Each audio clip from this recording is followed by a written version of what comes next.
too. Carbon tax is a big subject today. There's a whole lot to get to. Let's get to it. First, we have to start at Brian Mulroney. National News Watch says state funeral today for former Prime Minister Brian Mulroney in Montreal. And so there you go. He's been lying in state in Ottawa, and they moved him to Montreal, and you know they're all doing all that. Remember how great Brian Mulroney was. Let's not talk about the bad stuff. Let's only remember the good stuff. So I just don't have any of those good things off the top of my head. Sorry about that. I'm sure there were plenty. Let me know in the comments what I've forgotten to mention about Brian Mulroney. Contrarian says Canadians are increasing. One of the things that kind of like, as I said in the open, he set the stage for multiculturalism to take over Canada. He set the stage for growth in Canada to be largely from immigration, things like that. You know, I'm not trying to dance on any graves or anything like that, but man, like he was a polarizing figure, right, in his own right. Like Trudeau Sr. was a polarizing figure. Mulroney was a polarizing figure because of the direction that he took Canada. And one of the hallmarks of that is the things that he did were hard to see. Same with Trudeau, the senior. The things that they did were hard to see and hard to understand in the short term. Nothing changed really in the short term. It wasn't until 40 years later that people went, holy smokeronies, this is not working out for us, right? What does Canada get out of this? Hold on. And so it's interesting to watch all of this and you know, the what ifs. Anyway, let's talk about how is Canada like Venezuela. Contrarian says Canadians are increasingly worried we might become the next Venezuela. So I asked a Venezuelan, and here's what she had to say. So here we go. Canadians really want to know how close Canada is becoming Venezuela. I'm from Venezuela and I've experienced the fall of my country. All the corruption, the control of the media, the government censors anyone who wants to express their opinion, the high cost of living, the devaluation of the currency, leaving everyone without the possibility of affording anything, rising interest rates, increasing our debt, expanding the government, having everyone works in the government so they can keep them on the power, a terrible healthcare that will let you die. So I ask you, do you want to end up like my country? Terrible healthcare that will let you die. Yesterday I was talking about healthcare and it was terrible. Here's a British immigrant who says Britain has changed. It's not British anymore. If you expect to be treated like a British person by your parliamentarians, by your politicians and leaders, you're going to be surprised when they don't, because we're not really British anymore. So here she is. It's not rambly. Here we go. Politicians doing everything is doing.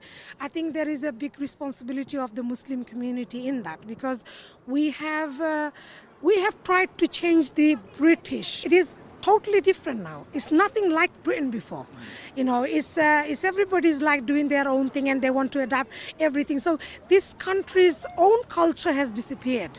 You know, and I think this is something that needs to come back if we want to be, feeling the important. Because, you know, if the British society changed to other countries' rules and religious expectation and everything, then you cannot expect, the Britain, politicians to be British to you. Yeah. So this is interesting. So you think Britain has been too accommodating almost? Yes, it is. And I think this multicultural, everything coming into it has made it like the society has changed to everybody's adaptations. Yeah. Like everybody's doing their own thing, schools and everything, they're like having different kind of holidays. Everybody's having different kind of, their own adaptations. Mm-hmm. And I think, if you go to Tower Hamlets Council and you want to speak to someone about, before I would go to council and I would see that they would expect it and they understand me. But now they will be like, oh, in your culture it happens, so adapt to it.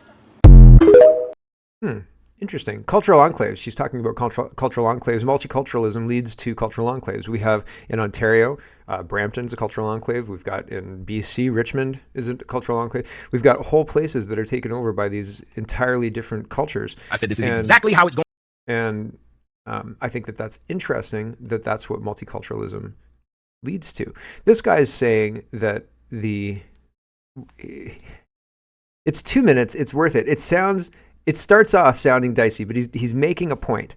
And his point is basically that they're trying to take white people off the board as a political power. Okay? It's not messy. He's clear about what he's saying, but it takes to the end of the video to really understand it, I think. So we're going to listen to this. 2 minutes. Here we go. I said this is exactly how it's going to happen. They're going to turn these citizens, Oh, they're it's going too to do all this fast to Black say. Lives Matter shit. All these stupid fucking liberal white people are going to keep fucking with the regular white people. Eventually the regular white people are going to get fucking tired. And whenever the regular white people get fucking tired, everybody else is going to lay down.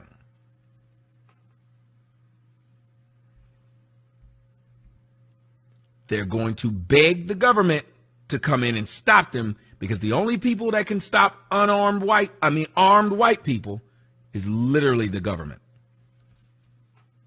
The only people that can stop armed, pissed off white people is the government. That's it. Everybody else in the United States will get run over really quick. And it won't even be a long war.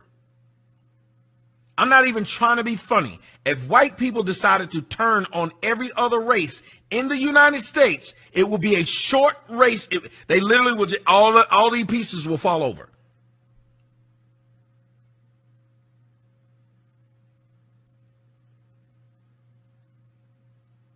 The only people who's going to stop them is going to be the government. And what's going to happen is the government's going to take away the strongest non-government entity that is here in the United States, and the war will be over. All the government wants you to do is to give them the authority to take out white folks. Y'all see this as a war against blacks. Y'all see this as a war against Mexicans. Y'all see this as a war against all of these people. What you don't understand is that the strongest piece on the board, the government is trying to get rid of it. The strongest piece on the board is white folks. The government needs your approval to take them out. You see? Okay, see what I mean? You had to get to the end, because halfway through you're like, oh man, where's this going? Dude. But he's saying the same as I say. They're trying to incite a conflict, to be given the justification for the government to crack down on the people who are violent. And who's that going to be? It's going to be the people who are standing up to defend their property, the people who are being targeted by the government right now, the people who are being blamed for violence, even though they're not committing violence, in the face of having violence committed upon them by not Black Lives Matter riots, sure, chop zones, Antifa, you name it, Democrat operatives, whatever it is, the January 6ers being held in prison, the violence created by the state being used against them, right?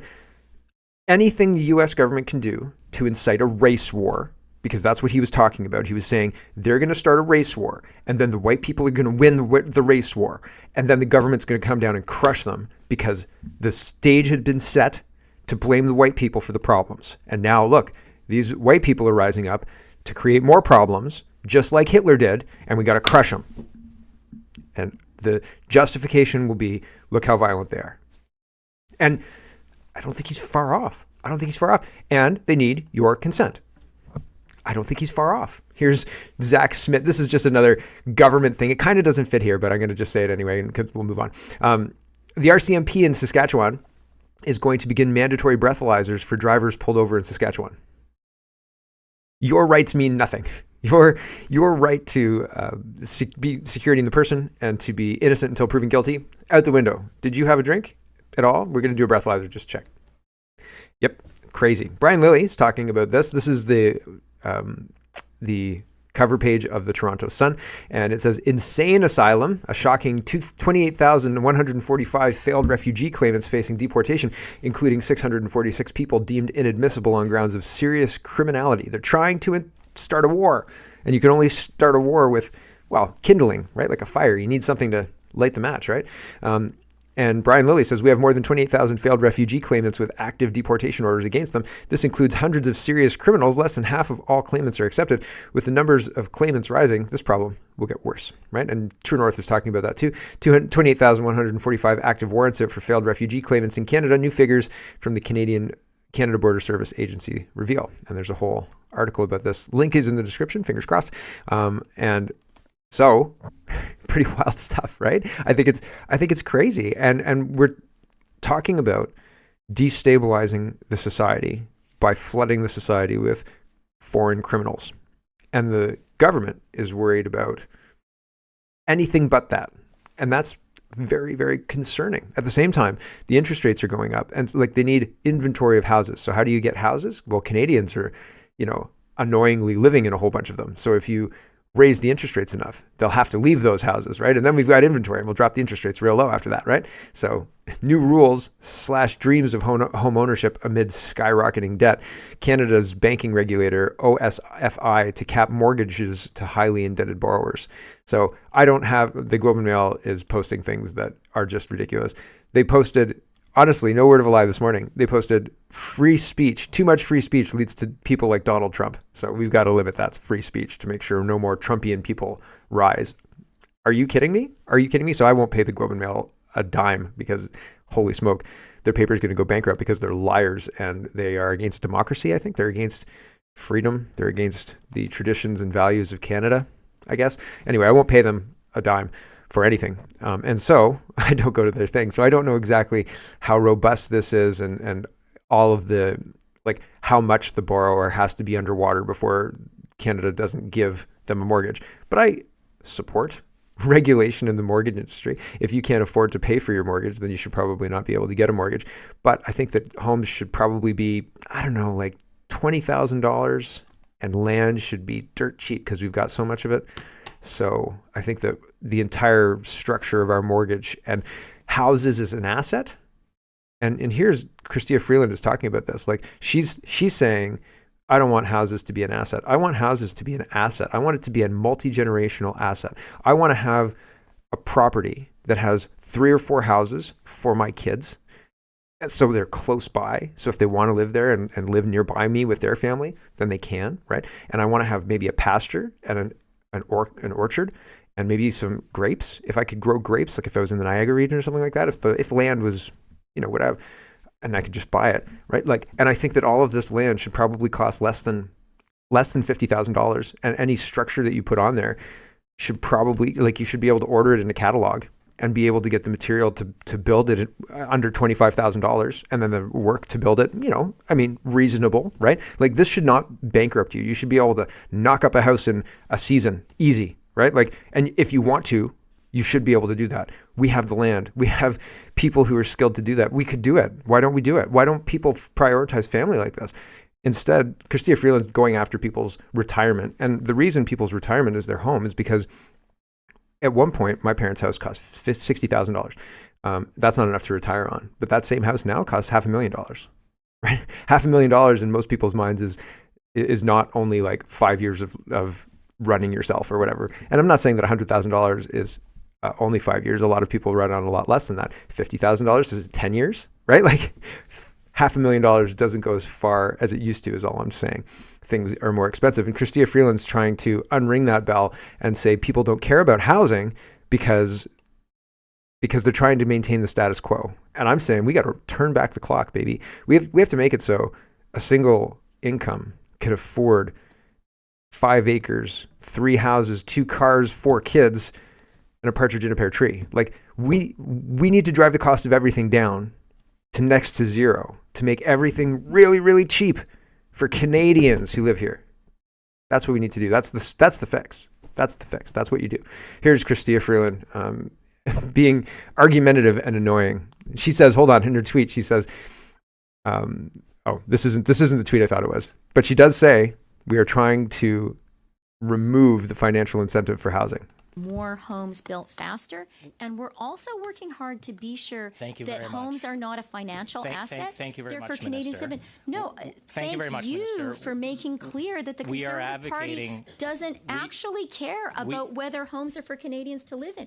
Does the Conservative Party not care if there are vacant properties across the country? We're actually advocating for some common sense, and it doesn't sound like a very good deal for taxpayers. Not caring for people to be housed. Let's move on, shall we? Let's move on. I can see why you would want to, yes.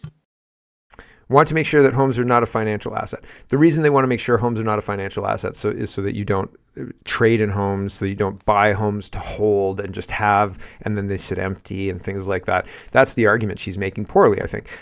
Because not that if you want to be a landlord, being a landlord's a nightmare. It's a really hard job, right? It's really hard. You have to like make sure everything in the house works. You're on the hook for the inside and the outside of the house. You got to go and make sure that the garbage is picked up properly and the lawn looks pretty okay. And, you know, everything that is in order should remain in order and stuff. It's a hard job. And so just because you buy a house and you rent it, you shouldn't be penalized because you're making money off that asset.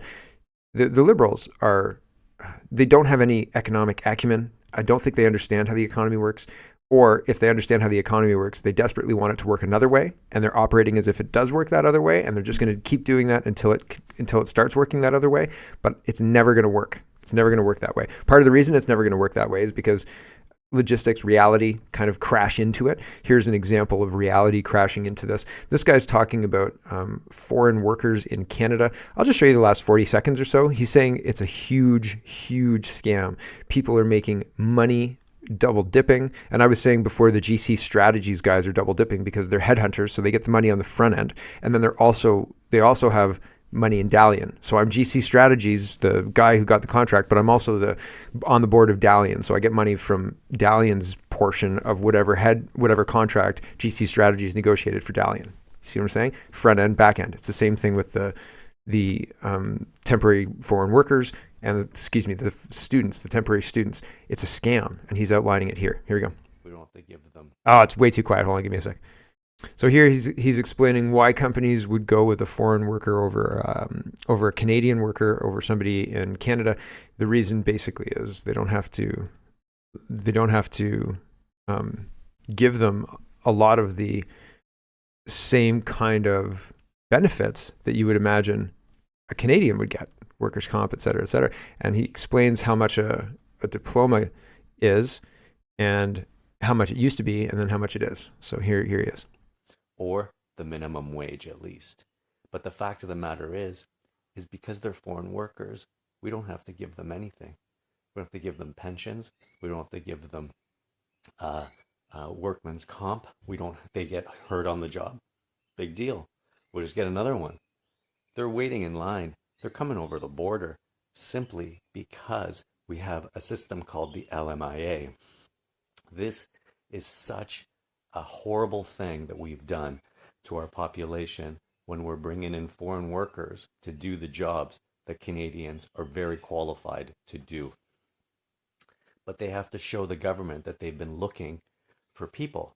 So they have to have a job posting, or they have to have a posting on the door saying, we're hiring, and get all the applications in.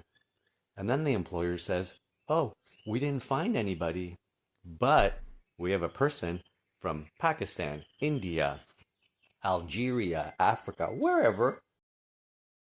And they bring them in, right? And then they exploit them. And then if they get hurt, they're not supported or anything like that. And who's this? Bolsonaro.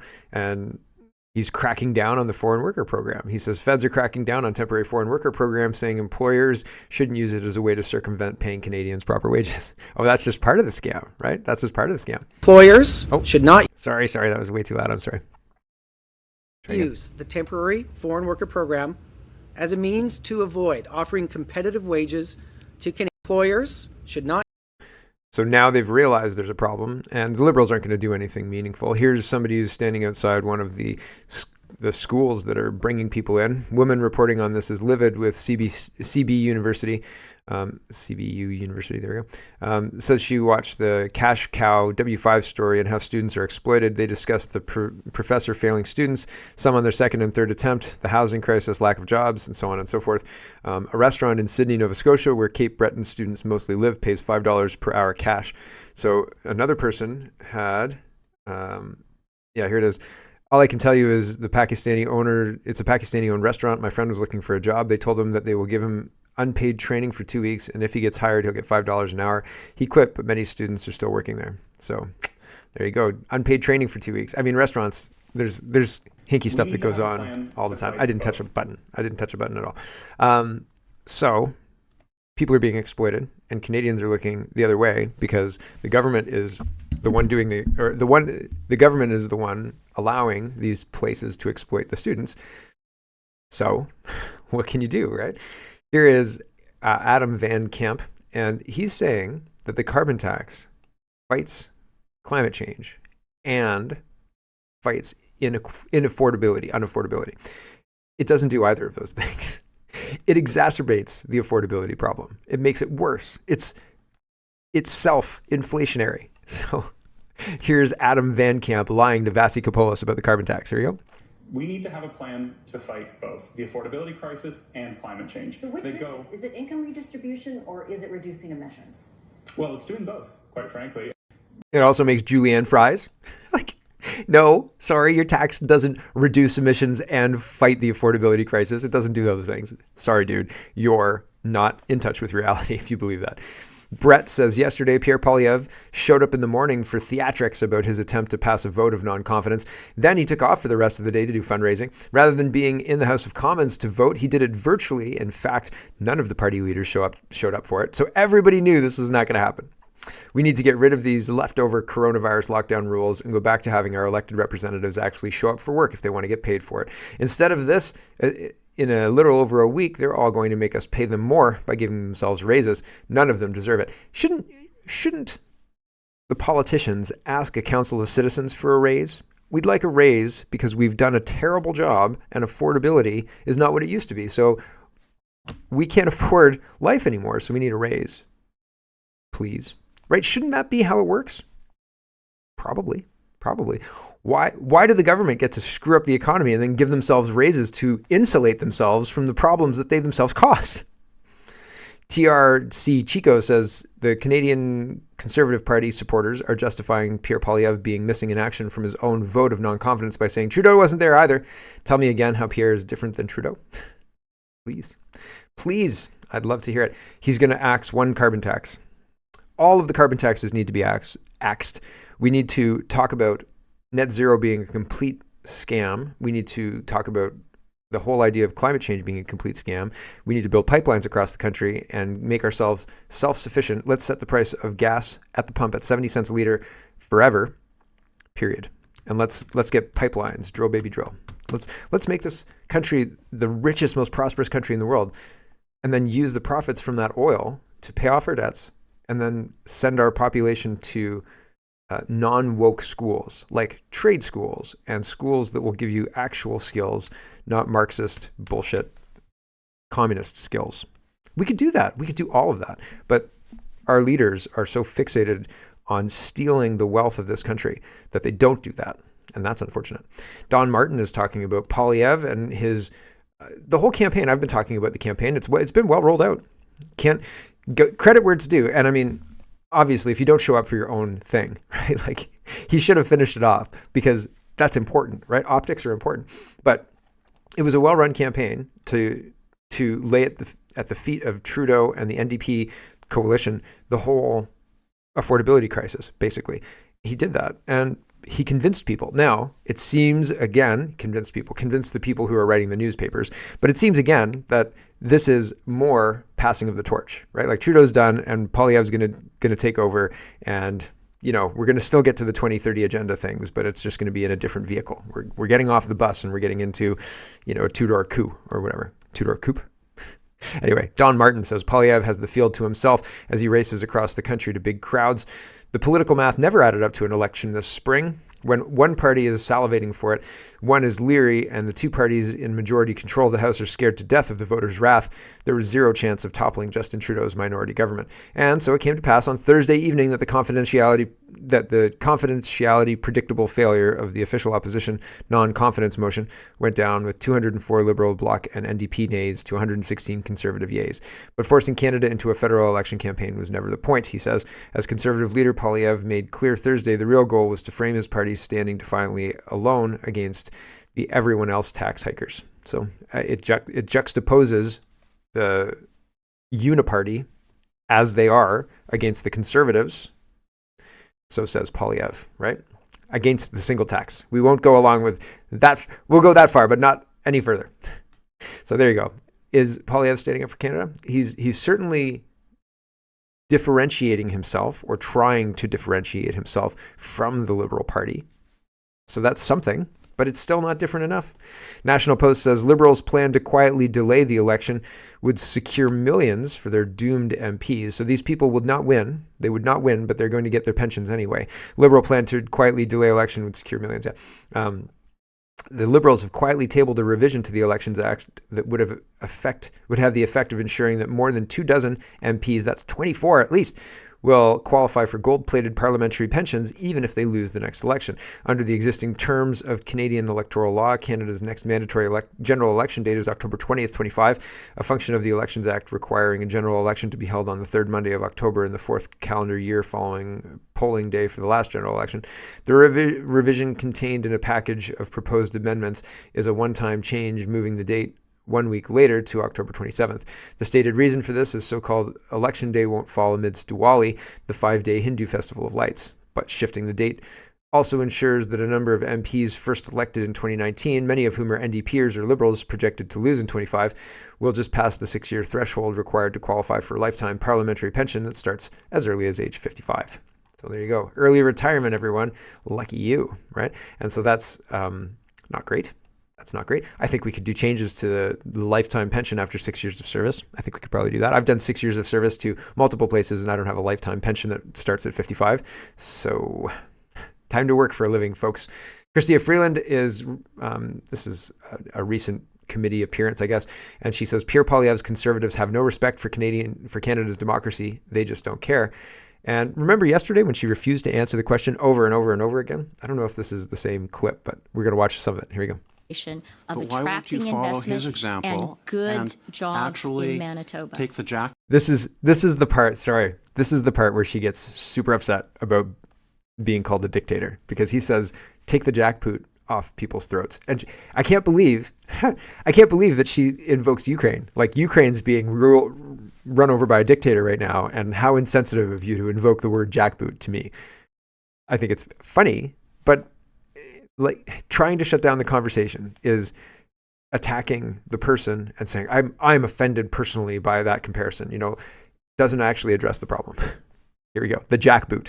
Here we go. Why won't you follow his example and good jobs in Manitoba? Take the jackboots off the necks of Canadians? I must say that language is entirely inappropriate when we're talking about a democracy. Well, I began by talking about Prime Minister Mulroney and the exceptional courage he showed in recognizing Ukrainian independence. There are people in the world right now who do have real dictatorships oppressing them, like the people of Ukraine. And to use that language, talking about a government policy you disagree with, is entirely inappropriate and cheapens our discourse and our democracy. I mean, it cheapens our discourse and our democracy, she says with a Ukrainian pin on. Where's your Canada pin, Minister Freeland? Holy smokeronies. Are you kidding me? Cheapens our democracy. Larry Brock is upset. He says Justin Trudeau knowingly influenced the decision on the Attorney General in his SNC affair, yet the Ethics Commissioner failed to refer this finding to the RCMP. And so I think that's interesting going back and forth. This is 5 minutes. I don't have like a smoking gun because he's weaving a story and he's trying to find out why they did this and not that. But fundamentally, why would you not investigate this to the full extent you could? And he's trying to get to the threshold for evidence and the threshold for these certain things. So it's interesting if you're interested in that kind of stuff. I listen to it, but I don't have like something interesting really to show you today. So apologies. But Larry Brock is chasing this stuff down. And I mean, like the Conservatives now look very different than the Conservatives did under O'Toole. There are active things that are kind of cooking, things that are people in the hot seat. The Liberals trying to explain themselves while the Conservatives accuse them of wrongdoing and the Liberals doing a piss poor job of explaining themselves. And so that plays badly for the Liberals, sets them up for a bad showing in the next election. And I mean, the polls are showing that. But again, is it just the passing of the torch, right? So we'll see. Polls are meant to influence people, not meant to inform you of what people think, right? So people realized polls were very influential early on and they started using them to their advantage, right? So be very wary of everything you see that's polling related. The Globe and Mail again, elections, Alberta investigating finances of Conservative group Take Back Alberta. So weaponization of all of these oversight committees. They never investigate the misuse of or misappropriation of funds for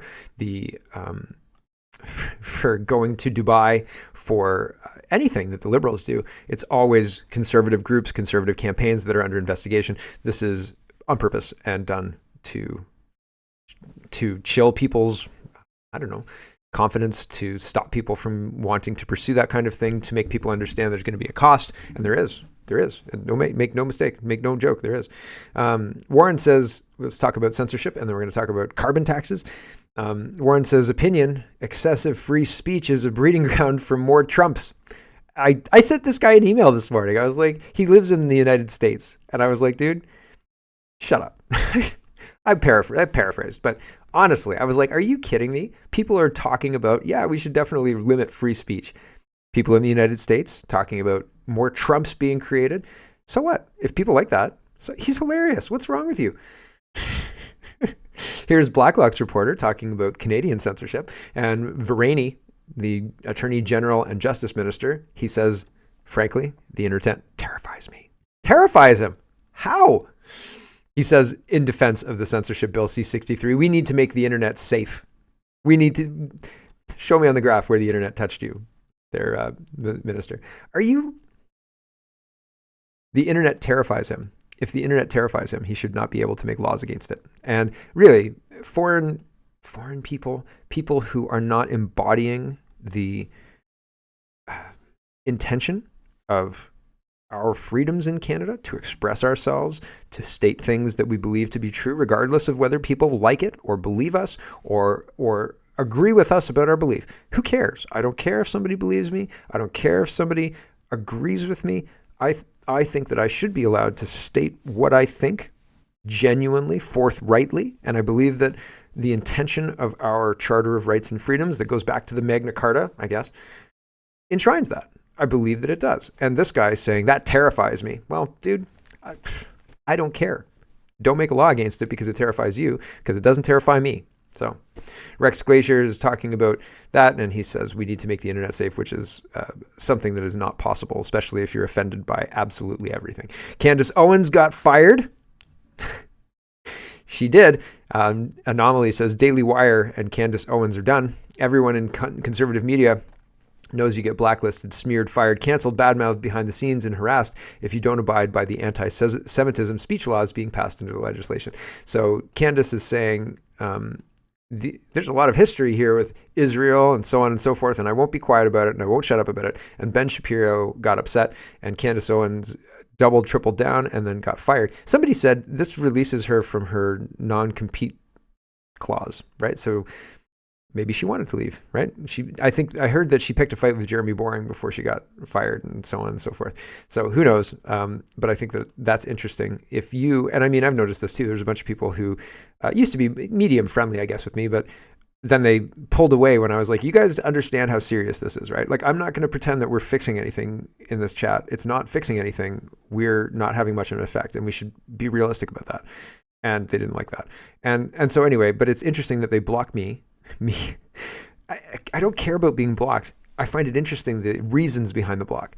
And for not agreeing about the whole January 7th stuff, or the October 7th stuff, the Israeli attack. Now, I condemned everything as a terrorist attack and, blah, blah, blah, blah. I don't think any innocent lives should be lost over political reasons. But I have questions. They're questions. And people can't claim innocence on, innocence and ignorance on, I don't know why they'd attack us. Why? Possibly why? They're banking on the ignorance of people. And I know quite a lot about the history of the region because I was interested in it, because I thought, what's the big deal about all this? Why does everybody talk about two-state solution, blah, blah, blah, blah, blah? Well, somebody moves into your house, and then you have to agree to live with them, and then everybody's talking about how this is, moving forward and all the rest. You have to acknowledge the wrongdoing before moving forward with a two-state solution. You have to acknowledge what's actually happened, and I don't think anybody's ever done any of that. So there's a whole lot of problems with the cancel culture over anti-Semitism, and it's done to shut down speech, and same with Islamophobia. Hello everyone, thanks very much for watching. This is just a short version of a longer show. If you'd like to get the whole show, you can go over to CanadaPoly.com and sign up for a subscription. Just look in the drop-down tab for Shop and Donate and look for subscriptions, and you'll get immediate access to the full show. Love to see you. Thanks for watching, everybody. Have a wonderful, wonderful